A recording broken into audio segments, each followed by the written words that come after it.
What's up, guys? This is Taking the Field with Stevie Mack, and on this episode, I'm joined by Jordan Johnson and Noah Landis of Lacrosse Flash, and we're here to break down this year's Premier Lacrosse League college draft. So, first off, guys, welcome to the show.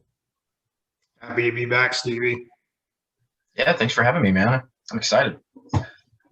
Yep, always good to have Jordan on. Obviously, Noah, a first-time guest of the show, so obviously excited to have you on. We've been talking about doing this episode for a few weeks now, so it's good that we finally got to get around to it. But as I said, we're going to talk the Premier Lacrosse League college draft. It'll be Monday night, April 26th, 10:30 p.m. Eastern time on NBCSN, and I believe also I saw it said Peacock as well, so that'll be really cool to check that out on Monday night. But jumping right into it, anytime we talk about a draft like this, you always almost have to start with that number one overall pick. And for most of the college lacrosse season this year, Michael Sowers has been sort of that consensus number one pick. The Atlas are the team picking at number one. But as of recently, here in the last few days, a lot of these PLL experts have started throwing around the case for Jared Bernhardt out of Maryland, possibly making his way into that number one pick conversation to the Atlas. So I wanted to get your guys' thoughts here on that number one overall pick and what you see the Atlas doing with that. And Jordan, we can start with you here. I can agree that Sowers is the guy, and I can see everyone's points for Bernhardt, but to me, the major tipping point was Rubier trading Rob Pennell to the Redwoods. That kind of just tipped his hand at saying, hey, Sowers is my guy, because Sowers is going to take that spot and run with it, in my opinion.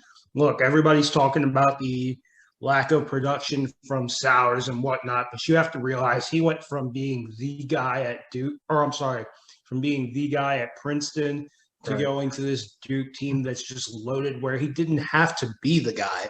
The whole point of going to Duke is you're not going to be the guy. You're a piece of the puzzle that hopefully wins the national championship. And he's still in like the top 5 scoring in the country.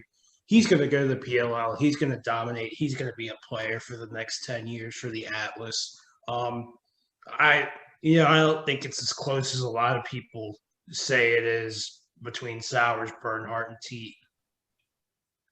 Yeah, absolutely. And Noah, real quick before we get your thoughts on that, you mentioned how he doesn't have to be the guy at Duke. He just has to be that piece of the puzzle at Duke. And I think really with some of the moves that you've seen by Ben Rubio in kind of reshaping this offense and bringing all these new guys in, especially through the entry draft as well, made a few picks on the offensive side of the ball.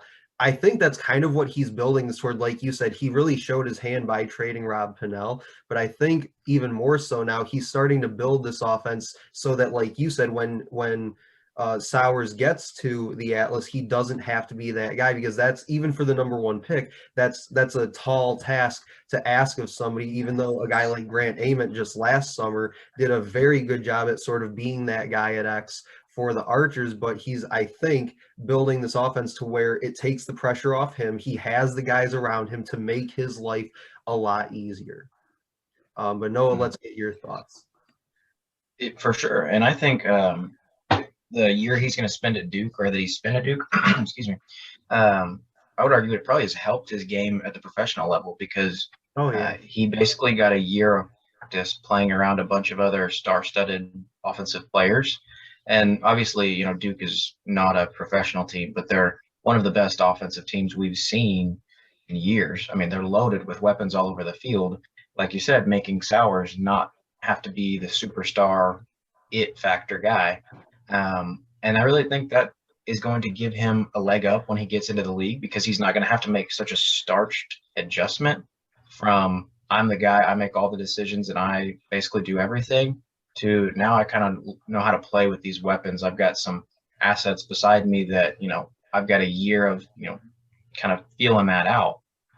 And so I think, Sowers is, I know they've had the buzz about not being the number one pick, but I just don't see an argument.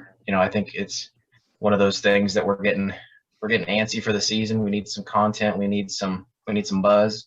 So somebody puts something out there about, something that's going to get some clicks and some buzz. And I don't know. I just can't see it. I think Sowers is the guy, and I think his year at Duke has prepped him very well to be an early on contributor to Atlas in a way that they really need. And in saying that too, I don't mean that this is not as a disrespect to Bernhardt and T, who are great players and who are going to be great players. It's just in this draft, it's like, I hate to use this comparison, but it's like Trevor Lawrence and then making the case for Zach Wilson and Justin Fields. Doesn't mean that Zach Wilson and Justin Fields are going to be pros. Trevor Lawrence is going to be the guy. Same thing here. Sowers, we know he's going to be the guy, but people are just like you said, it's kind of a clickbait. It's been a slow period leading up to the draft. Need to get some buzz going. Bernhardt and Teat, they're great players, and I think any other year, either one of them would be the number one pick. But just with the whole COVID year and everything, with Sowers coming back, it just makes sense for Sowers to be the number one pick this year. Yeah, and if Atlas passes up on him at 1, and we look back in a year, and he, presumably gets taken 2 by the Water Dogs and just explodes and has a fantastic season, everyone's going to jump on Atlas, say that it's poorly, managed. How could you let Sowers go from number 1? How could you? So I think, when you think about it that way, you're like, oh yeah, if I'm a coach, I don't really want to risk this perennial talent, on a guy that is very talented. But I mean, Sowers has been the number 1 pick in his class since he was a sophomore, so we've been thinking about this one for a while. Yeah, absolutely. And no, I know you said the whole thing about getting clicks and just really pumping up the draft since we're less than a week out now from that. And it was funny because as you were kind of leading into making that statement, that's kind of what was going through my head. So you kind of took the words right out of my mouth a little bit there. But yeah, I mean, for me, I could see it going either way. And as an Atlas fan, to be honest, I wouldn't mind it going either way. Like, I don't think you can necessarily, like Jordan said, you can't really go wrong with either. So for me as an Atlas fan, and especially just because about a week or 2 ago now, I saw Jared Bernhardt play live at U of M. Just unbelievable how good that guy was. So for me personally, I wouldn't be upset with either one. So I definitely am looking forward to that number 1 pick and seeing what happens there. But really, picks 1 through 32, I think, are going to be a lot of fun to see how it shakes out. But as we move along here through this episode, the next question I got for you guys is, if you look at a lot of these experts' draft boards and their top 10 or so prospects that they put out seemingly each week now throughout the college lacrosse season, they're all starting to kind of look very similar with the top 10 or so guys that they have in that top grouping. But who is a guy that we're not really talking about in that top 10 or so of this draft board that maybe we should be ahead of Monday's draft? Or on the flip side, who is a guy currently projected outside that top 10, maybe in that 11 to 15 range, that could find their way in maybe to that later part of that top 10? And Noah, we can start with you on this one. Yeah. I don't know. I may catch a little flack for this one, but it's been buzzing around my head the last few days. Ryan Tierney, I know we get caught up in all of the goal scoring and, it's, against maybe some lesser competition than what the ACC guys are going through. But when you look at just the way he plays, the shot that he has, the athleticism, and just the field control he has on offense, I think there's an argument to be made that he could go, in this top 10. Now, will he? Probably not, just based on the fact that, you've got guys that match up better with team identities. You've got Chaos there at 6, who are probably going to go with a T because, the Canadian presence and everything like that. Yeah. You've got the Chrome, who I think are another one of those more Canadian style teams that are probably not going to go that route either. I think if you see the Redwoods hold off and, don't take a face-off guy, could mix everything up from 4 down. And if that happens, maybe something happens and you see a Tierney or an O'Keefe squeeze into that first round. But, either way, I think you're going to be getting a steal if you can get him in the, second round even, because you just see some of the goals he's scored. He's got the talent. Just got to – the one thing he has to prove is if he can do it against the best of the best on defense. And, I mean, we've seen plenty of guys in the professional leagues throughout the years come from these schools who may not have been all-star talent schools, not ACC schools, and they've just crushed it. I mean, John Grant Jr. is one of the most famous examples of it. He didn't go to a Duke, he didn't go to a Syracuse. So, we'll see what happens, but I really like the idea of a tyranny. I've got him going. Uh, I've got him going to the Atlas at 11, just as a little bonus piece alongside the Michael Sowers. So we'll see. Maybe that's me just, my wants and dreams rather than what's probably going to happen, but who knows? Yeah, and Jordan, before we get to yours, you mentioned Ryan Tierney. That's a guy I definitely think you could see, and I think you kind of touched on this a little bit, could go in that sort of 8 to maybe, 13 to 15 range. I love your pick of him going to the Atlas at 11. I think once upon a time when I was playing with the idea of all these picks that the Atlas picked up in some of these trades, I had him going about the 10th or 11th pick there as well.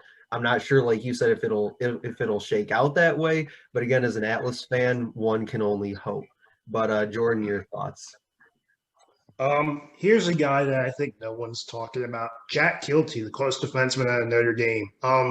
He's a player that even I have outside of my top 10, but it's really not just when I say he's a top 10 player, in my opinion.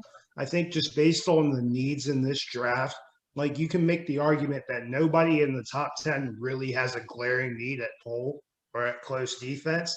But I think JT Giles Harris is the defenseman of this draft. Like, don't get me wrong. He's the guy. He's the best close defenseman. But I think the gap between him and Kilty isn't far off.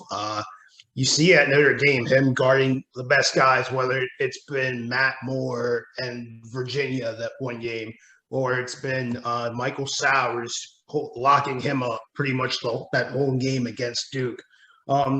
He's shown he can play around with the big boys. And honestly, like just to kind of give you a little preview, I have him going all the way down to the chaos at 14, but it wouldn't surprise me if he went any higher. It's just the premium on polls. Like there were a lot of good polls in the entry draft. There are a lot of good polls that are still sitting in the player pool from the PLL coming over last year. I really like Jack Kilty. He could be a good pro if he goes to chaos. Wouldn't surprise me if he ended up in a Redwoods uniform with that Notre Dame connection. They might need a poll. You don't know the availability of Hugh Crancy, who has that fancy New York job, who knows. A lot of these guys are, let's be real, a lot of these guys are not going to be able to play every game this year. This year's going to be different. So, we may see teams that don't necessarily have needs that we know about right now come up throughout the season, whether it's through injury or other work commitments or COVID stuff. We don't know, but he's going to be one of those guys. If, he may not make the game one roster just out of the numbers, but if he gets a call and says, hey, you got to come play, Friday in Colorado Springs, he could be a guy that could step in and fill in for one of these big time starters. Yeah, totally. And I like your assessment of Keelty. I think that's actually a great one. And he's not even a guy that I had considered until you said it. And then right as you said it, I was like, oh yeah, that's actually a really good one. I like that one. So real quick, the one that I had, the one just immediately kind of sprang to mind for me was Dox Aiken. I think he's a guy right now that's can go anywhere from maybe like 8, like I said for Ryan Tierney. He's a guy that can go anywhere from 8 to probably about 15 is where we'll probably see him go on Monday. But I really like him. He's a guy that can play between the arcs, and that's something that Ben Rubior talks about all the time. I don't necessarily have him going to the Atlas, but he's just a guy that since he's been with the Atlas has said he wants guys that can do that sort of thing, and that's really where the league is going. So I think that whoever gets him in that 8 to 15 range is going to get a really solid player, because this year he has 2 or more goals in 4 games, and he's registered at least 1 point in 10 out of 13 on the year. So I think whoever gets him is going to get really good value for him in this draft. But the next question, we got a couple more here before we wrap this episode up. The next one is, give me a team whose roster will be most impacted by the college draft on Monday when it's all said and done. And Jordan, we can start with you. When it's all said and done, if you want to say by Monday, I'm really tough with this. I mean, the obvious pick is the Atlas, but outside of them, it wouldn't surprise the chaos, man. Like Andy Towers he didn't grab anybody off the waiver wire after the entry draft. He's kind of been holding out for these college draft picks. And I mean, we don't know about any trades or anything yet. Wouldn't surprise me if they struck a trade or two in the draft. Same thing with teams like the Woods, who could be looking to move a couple guys, maybe move up to go get certain guys.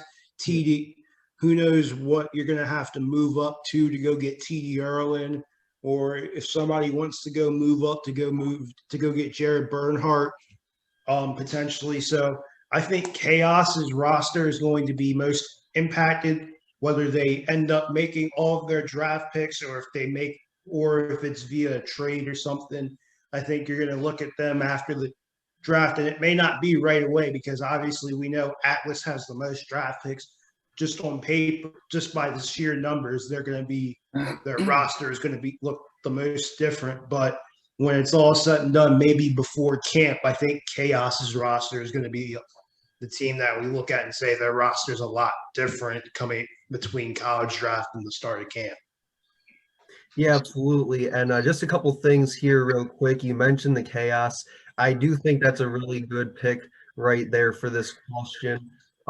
They do have, I checked right before we came on to record this, they're tied for the most picks in this draft with the Atlas at 6. So I do think, like you said, there are going to be a few teams to keep an eye on Monday as far as moving picks around, maybe trading up to go get certain guys that they really want, that they think that they won't be able to get if they stay where they are. I'll give you mine here in just a few minutes, but I really like yours. And before we get to Noah real quick, it looks like, if I'm not mistaken, we just had Phil pop on a second ago. So Phil, what's up, man? Hey, how are you, man? Sorry, I had some trouble there. You know, it's the getting ready to jump on, the computer freezes, of course. Then you can't even restart it, and then we're trying to get this and that. But I'm here. Thank you for having me. Great to see all of your faces. Yeah, man, always fun to have you on. So we got Noah here and we got Jordan as well. So Phil, just before we move to Noah here real quick, I'll let you in on what the question I was just asking these guys is give me a team whose roster will be most impacted by Monday's college draft. So I'll give you a second to sit on that and think about that real quick, and we'll go to Noah for his answer on this one. Yeah, for this one, I really think if you exclude Atlas as kind of the obvious ones, the Archers have a really, really good opportunity they have the 6th pick and they have the 13th pick. So, I mean, you're talking about a team, full of guys that they're good at attack. They don't need anything else at attack. The midfield has the best player in the world, arguably, in Tom Schreiber. They've shored up the defense through a couple of these other drafts that we've done. But now they can spot pick and say, okay, you know, we've got the best talent coming out of the college draft. Where do we need just 1 or 2 guys that can fight for a position and either elevate the guys that are already there through the competition or just outright take that position and are the future of our team? So I think that number 5 pick is pretty important. I think they may go with a long pole there. You know, you could toss a JT Giles Harrison, Jared Connors. It just really depends on what happens before that 5th pick. I think it would probably be Giles Harris because I don't see a poll getting picked before then. But they've got that 5 pick, and then they've got all the way down at 13. I've got Nakai Montgomery going to them, and you can add another crazy good midfield piece to go on alongside Tom Schreiber. So, and it injects a little bit of youth into that offense from the midfield. Tom's still the best, but he's, you know, getting older, and here in the future, the PLL is here to stick around. So if you could have Nakai Montgomery operate for a couple years underneath kind of watching just Tom Schreiber work and how he goes about his game, you could have, you know, a really good setup draft, I think, for not only right now, but for the next couple of years. Yeah, absolutely. I really like the Archers and your explanation that you gave there. I think you made a lot of really good points. So it'll be interesting to see what Chris Bates and company do on Monday night with their draft. And then Phil, now that you've joined us, give me your thoughts on who's a team whose roster will be most impacted by this college draft. Yeah, absolutely, man. Well, first, I'm going to say I want to hear everyone's thought. You might have already covered this. I don't know. But the thing that I'm curious about with Atlas, we all know that's the obvious pick, but is the number one pick going to be Sowers or Bernhardt? Like, to me, that's probably the most, like, the biggest thing for them. Like I said, maybe you guys already covered that. I don't know. I think it'll still be Sowers, but I can see the pro, like, there's not really a negative. So it's more like, which is the better positive, you know? Yeah. But like I said, I would think it's still Sowers. Now, the other thing is the one that I'm like hinging on, like the biggest one that I'm really interested to see is, will the Redwoods be able to get TD Yearling? Like, that to me is probably the biggest thing, because when they had the Beast, right, the Woods were able to really get things going. You know what I mean? Because they have the attack, and now they've got Pinnell. So they're going to have Jules coming out of the box. They've got a great defense led by Sexton. They've got Timmy Troutner, who was the rookie of the year, and we all know that story. The missing piece last year was faceoff, and that started to pick up a little last year. But my point is still, it was a little, right? They're looking for that big dog. And so could TD fall to 4 where they are? There's a chance, but it's tough because he's a guy that any team would like to get, right? I mean, you're not going to go wrong getting him, and getting a face-off guy that's kind of a generational talent obviously isn't going to come along. You know, like Atlas isn't going to get rid of Baptiste. So, you know what I mean? You know, and Nardella is not going anywhere. So it could be interesting to see. Now, here's the problem for the Redwoods. And I know I'm talking about one particular pick, but that's because I think this one pick could really change where this team stands, right? But the problem with the Redwoods is they don't have a second round pick. So they don't even have that to like try to trade. They have a third round pick, but if I'm not mistaken, I think it's the last pick in the third round. So still not really much of a bargaining chip there. So they would have to trade a big player if they wanted to move up to try to secure TD in the draft. But we'll see, we'll see on that. So, and then Chaos, I know they've been said. I think that's another team that, did obviously really, really well last year and has like retained a lot of big pieces. So they have a chance to pick up even some more big dogs to kind of bolster that team up to maybe become a real competitor with the Whip Snakes. Now, just to go back for another second, let's remember in the playoffs, the last 2 years in the playoffs, the Redwoods have taken the Whip Snakes to an overtime game. That's the closest they've been to getting eliminated 2 years in a row. So, like I said, TD to the Woods to me is the biggest. It could be the biggest pick of the draft to impact one team the biggest way. That's what I was going to have as my second, was that number 4 pick for the Redwoods after the number 1 overall pick. Maybe like the most, like if you're just talking about teams having picks that are important to them in this draft, that number 4 pick for the Redwoods is crucial. And I think if they get TD Erlin, they don't even care about the rest of the draft. They're like, screw it, we're going to pop the champagne now, because they get the one piece that's been missing since 2019. Because we had Greg, and Greg was just pretty much the Hall of Fame, face-off guy that you look to, but he was at the end of his career. He was hobbled a little bit. You saw some hamstring injuries. So having a young, healthy, dominant face-off guy who not only can show that he's been multiple different places and had success. Now he's at Denver and he's having success. So having that at the number 4 pick, that was going to be after the Archers. That pick could change everything for the Redwoods. Yeah, I totally agree. And if I could say one more thing here, Stevie, about Atlas, there's so many good attackmen. And first, there's so many good everything. This offseason is the best talent we'll ever see join the PLL at one time in the history of the PLL. I know that's what are we, 3 seasons in, and that'll never be an argument you can counter. But having said that, Atlas got rid of Ryan Brown, one of the best shooters in the world. And I think they could have a chance, slight chance, but a chance at getting Mac O'Keefe, which would give them what I would consider the only close opposition as the other best shooter in the world. So you could have that #1 pick Mikey Sowers, and then potentially get Mac O'Keefe. And then you have Eric Law, who's not afraid to get dirty in front of the crease. Oh, baby. Oh, my God. Yeah, absolutely. So as we keep it moving along here, we got one more question that we got to get to for you guys here real quick, but just my thoughts on this question. I did kind of take the easy way out on this one just because I'm an Atlas fan. So I went with the Atlas for my pick here, and I'll explain why really fast. They do have that #1 overall pick, which we've pretty much beaten to death in this episode, but they do also have 4 of the first 11 picks. And I think it's really interesting as we've seen this episode play out that what we've seen now is we've all agreed that Michael Sowers is going to go #1 to the Atlas.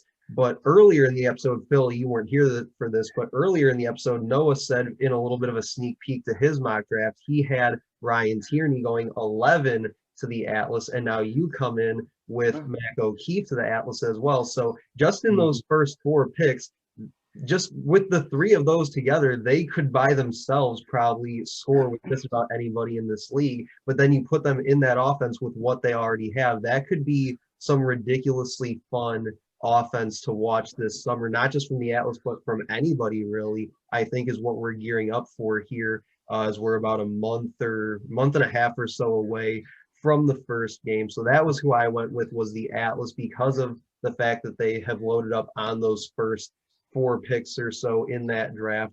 But I think one of the things that'll be interesting to see is, do they address backup face-off behind Trevor Baptiste? I know you said earlier, Phil, they're never going to get rid of him. He's going to be an Atlas for life.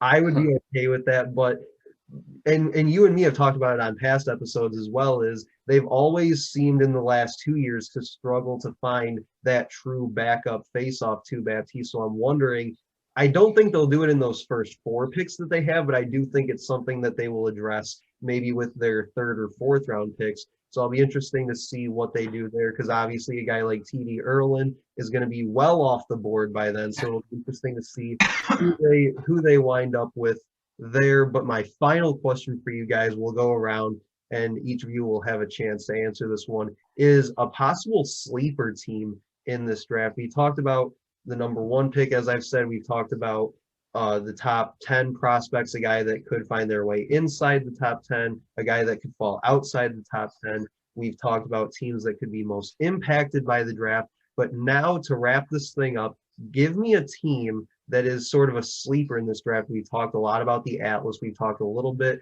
about the Redwoods and the Archers and the Chaos. But give me a sleeper team for this draft, a team that could come out of Monday and say, wow, they had a really solid draft.